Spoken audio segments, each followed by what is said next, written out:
And then I found myself as head of the Department of Sociology at the then Polytechnic of North London. And that was an experience I never, ever envisaged. There was an academic staff, a faculty of 20, 16 of whom were Communist Party or further left. And I mean, it was shocking in every sense. I'll just give one or two examples, if I may. First of all, one of my good friends, who we did our master's degree together, she was married to our economics lecturer, and she phoned me up one day and said, "Caroline, can I come and see you?" She was in tears. I said, "Of course you can, Rosie, we're friends." So she came and she said, her husband's name was Kevin. Kevin's joined the Communist Party, and he's been told that either I have to join the Communist Party or he's got to divorce me. What do I do? Well, she wouldn't join the Communist Party, so he divorced her.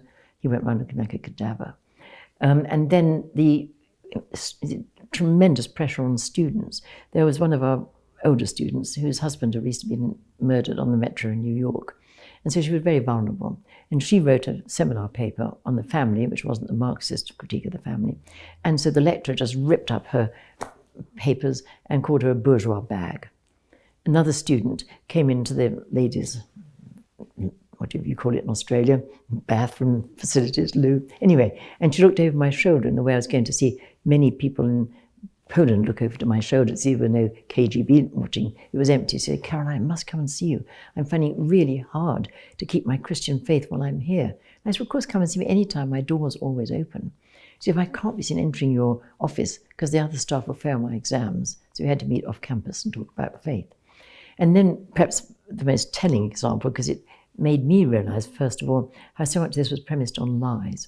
We had a lot of occupations when the militants took over the building, and they were very noisy, very violent picket lines. You had to sort of force your way through the very tactile picket lines, and they were all shouting their typical thing, racist, fascist, racist, fascist.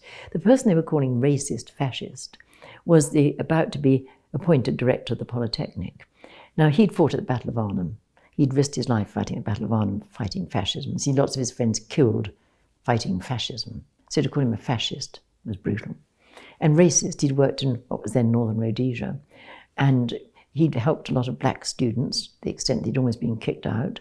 So he, by no way was he a racist, but they used the old slogan, racist, fascist. And then when you got inside, there was an occupation collective which decreed what might be allowed to be taught. Nothing to do what students are paid for. And there was a board up, which was the allowed lectures for the day, and it was Marxism and the family, Marxism and the third world, etc. Now, I was teaching criminology at the time, had a group of very good students who were desperate for a class. So I met them, and I said, "I'm very happy to have a class." And they said, "Please, we're desperate." I said, "We do realize there are groups of vigilantes who come around and break up classes that have not been agreed by the occupation collective. And we don't mind, we're desperate."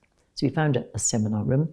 I sat myself across the door and started teaching and sharing. And about after 25 minutes, a group of vigilantes came and banged at the door and said, "What's going on in here?"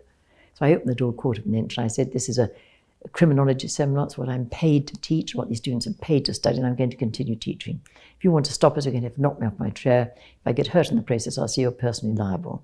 Banged the door shut as loud as I could from a quarter of an inch as a gesture of defiance. They shouted, "But we'll be back, dearie." Well, I had my moral victory. We had the hour, but then they did come back, knock me off my chair, and subjected their students to virulent verbal abuse.